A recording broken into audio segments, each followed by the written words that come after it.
Good afternoon everyone, my name is Crystal. Welcome to my YouTube channel. It's Monday afternoon. I hope that whoever you are, wherever you are, you've had a great day. It has been a scorcher here, especially this morning when I went out, and this afternoon when I took Max out for a walk. It was extremely hot. They say it's going to be in the middle 20s on Thursday. You know, it was 20 degrees Celsius this afternoon. It's going to hit about 25, 27 degrees later on this week. That's what it's saying. For people that don't like wearing shorts, you know, like myself, you know, you have to keep cool, don't you? Go around scorching in heavy trousers and sweating. It's not because you want to show your legs off, I can assure you. It's because you want to keep cool, right? So the time is exactly 4 p.m. in the afternoon. I took Max out for a walk this afternoon, usual time, 2 o'clock. I felt better than I did over the weekend because I didn't feel so much pressure on me, above me, so that was lifted.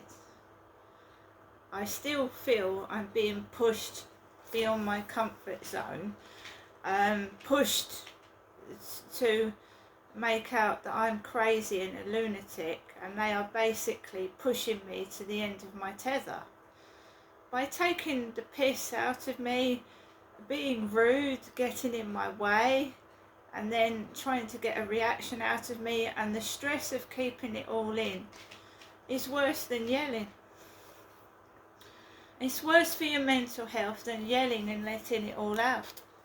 And I keep keeping it in.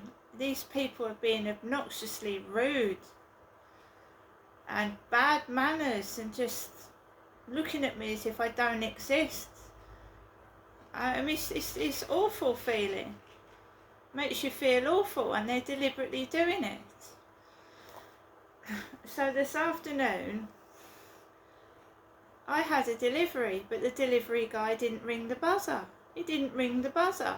That package for Tracy was still down there. A thin little package for Tracy. It had been there over the weekend. And my name is Crystal, so basically I'm not going to take somebody else's parcel, am I? You know, my mum keeps ringing me up 1 to 4 times a day, and that's putting pressure on me because she doesn't want me to go up there. She's just trying to cause trouble and make me upset.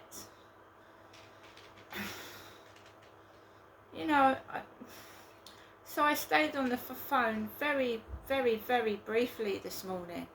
Very briefly. And it seems to have stopped her calling me this afternoon.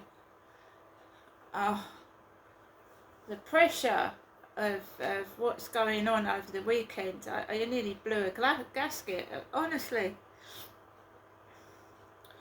So I get onto the field this afternoon. There is a woman stood on the corner. There's a man with a baseball cap and a bag sat on a bench.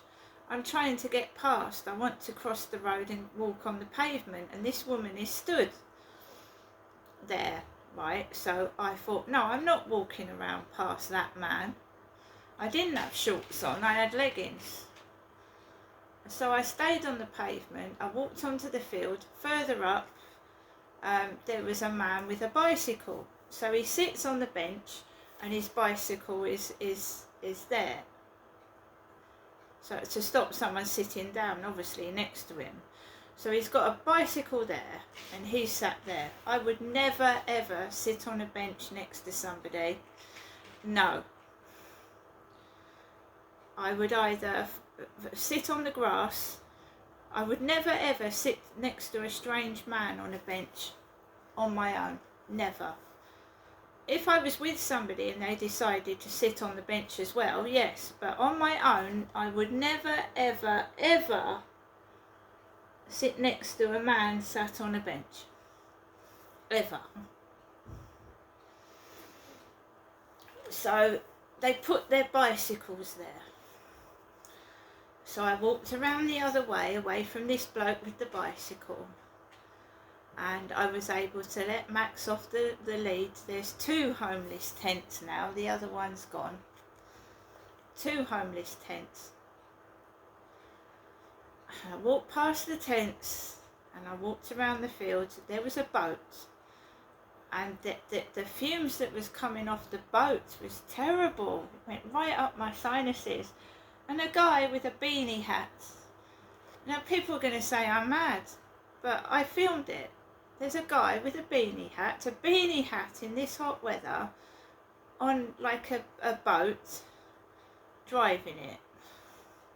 And I filmed it.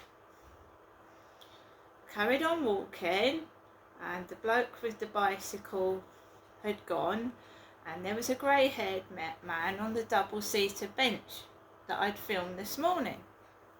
Grey-haired man. And as I was walking, he was getting up off of the bench. He was moving off.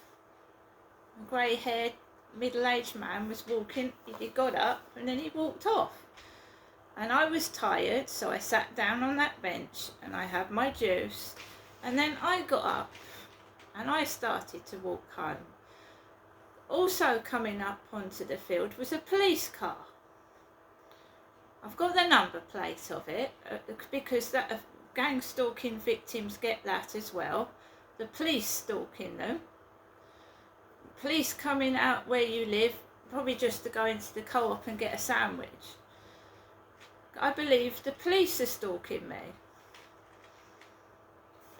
And they keep concocting stupid scenarios with drugs and dogs, thinking I'm going to call the police, and I'm not. I'm not calling the police anymore. I'm dealing with it myself. And I will film these people that are bullying me on a live stream, if I feel the need to do so that everyone can see I'm not mad and what I have to put up with right in front of my face. This morning I had 4 people walking abreast, so I stood back and let them walk past. Anyway, my parcel, the guy didn't ring the buzzer, didn't ring it.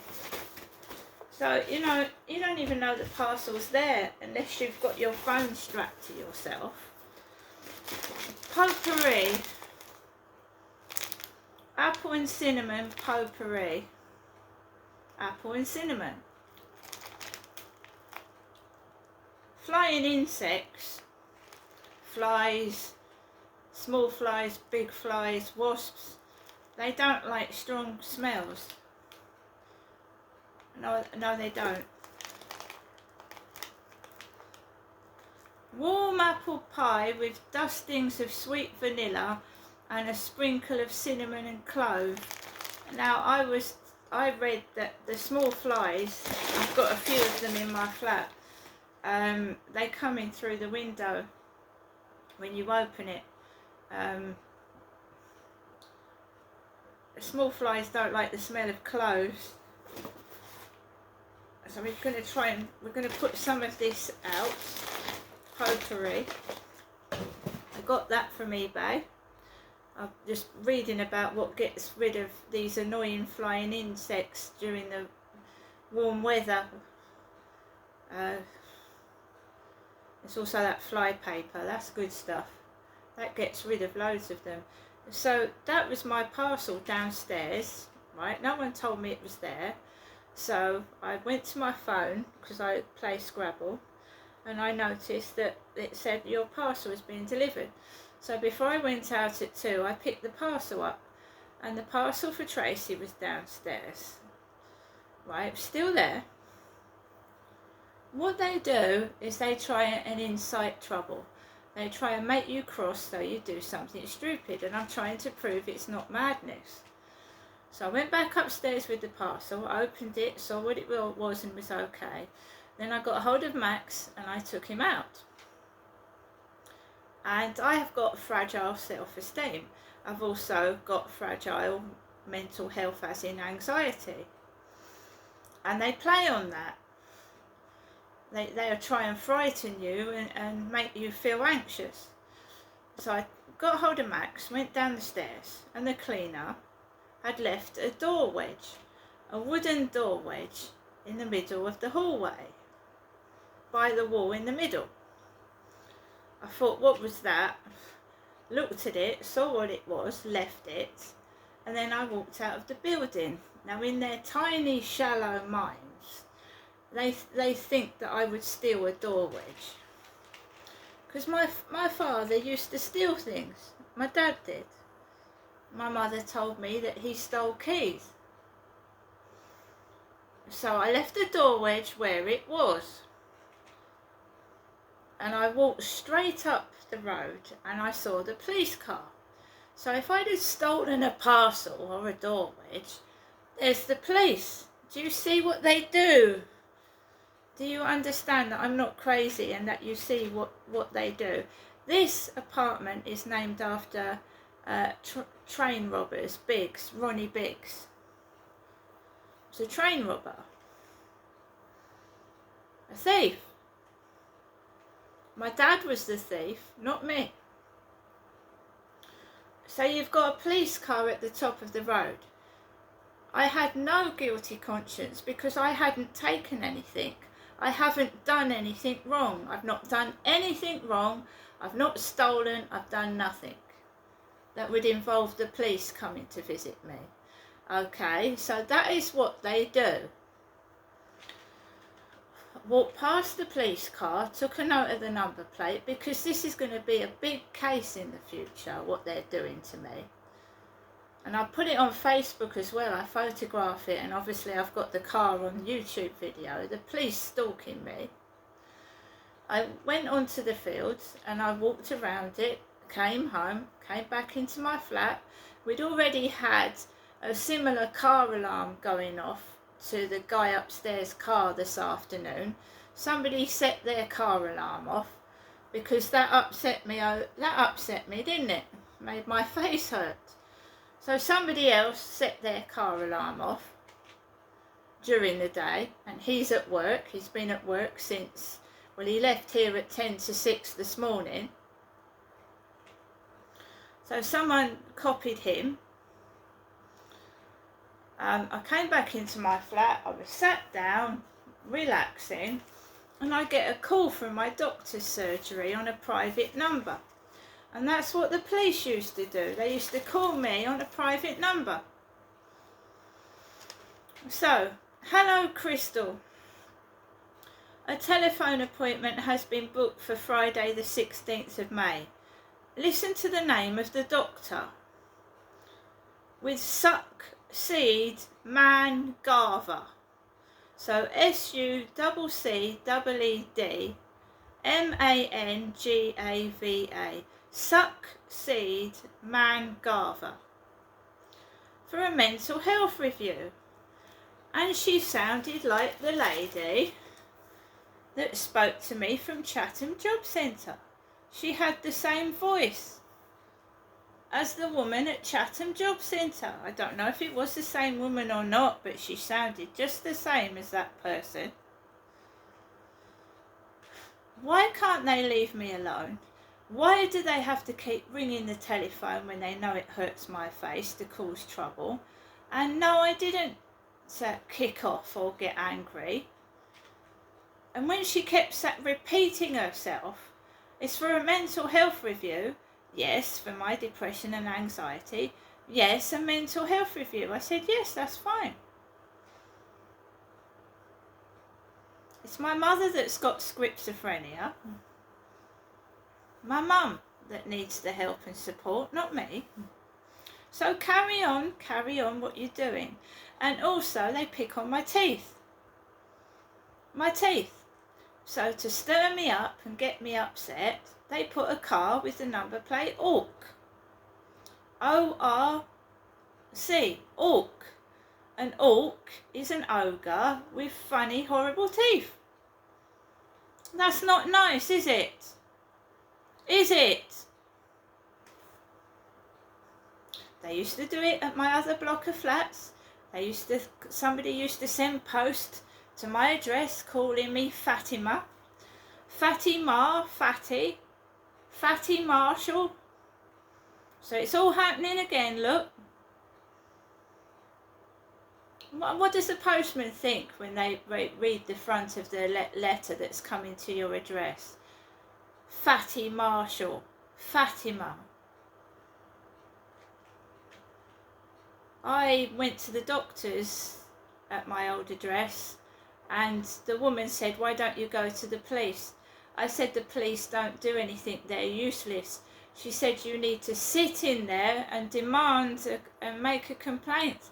I said, it's useless, they won't do anything. And they haven't, and they never will, because someone's telling them to do this to me. It's like, you know, wind me up, be cruel to me, humiliate me every day. It's a worst horrible feeling that I get when I go outside. When you should be going out enjoying the sunshine and enjoying life, I get a feeling of dread, utter dread. They are so fucking cruel. You know, how would they like it? They've got things wrong with them. A number plate, you know, I mean, it's ridiculous, but they do it. There are other gang stalking victims that will tell you the same thing that I'm telling you now. The fucking horrible tactics, the lowest of the low. They try and get you to keep you under their control. You can't do that. You can't tell everybody that. Oh yes, I can, and I will. And the more they keep on, and the more they think they destroy me, the more they make me stronger. They are so damn stupid. It's unbelievable.